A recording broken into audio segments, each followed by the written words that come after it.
पुरी जिला विश्व शिक्षा मंदिर नगरी शिक्षा वार्ता केंद्र और राज्य सरकार खबर नुआदिल्ली। पुरी जिला विश्व शिक्षा मंदिर वर्ल्ड एजुकेशन टेम्पल सिटी घोषणा अवसर में पुरी जिलार शिक्षार विकास और छात्र छात्री सफलता आसंता अक्टोबर 31 मध्य गाँ शिक्षा मुख्य प्रतिनिधि, पंचायत शिक्षा मुख्य प्रतिनिधि, ब्लॉक शिक्षा मुख्य प्रतिनिधि, जिला शिक्षा मुख्य प्रतिनिधि आवेदन करिथिबा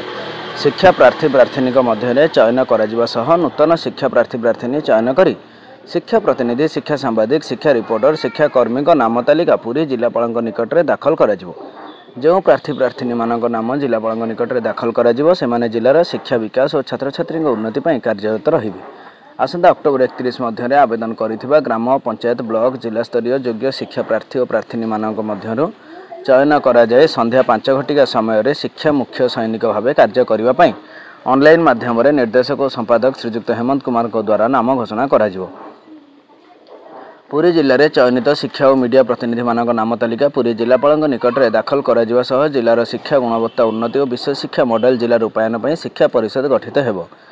यह अभियान मूल उद्देश्य है पुरी जिलार प्रत्येक गाँ, पंचायत, ब्लॉक और जिला स्तर में शिक्षा नेतृत्व सृष्टि कर छात्र छात्री मध्य नूतन भविष्य सफलता और शिक्षा उन्नतिर आलोक प्रभु जगन्नाथ आशीर्वाद प्रज्वलित करवा।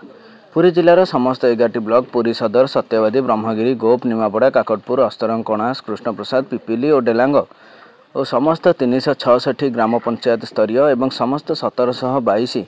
राजस्व ग्राम में मुख्य शिक्षा प्रतिनिधि और शिक्षा मीडिया कर्मी को नियुक्ति कर चयन दायित्व दिज्व। शिक्षा वार्तार यह पदक्षेप पुरी को देश और विश्व मानचित्र एक आदर्श शिक्षा जिले में परिणत करने दिगरे एक महत्वपूर्ण दृढ़ पदक्षेप।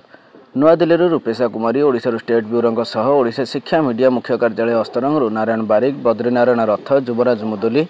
आदित्य कुमार जेना और जितेंद्र पात्र पुरी जिला विश्व शिक्षा मंदिर नगरी रिपोर्ट शिक्षा वार्ता नुआदिल्ली।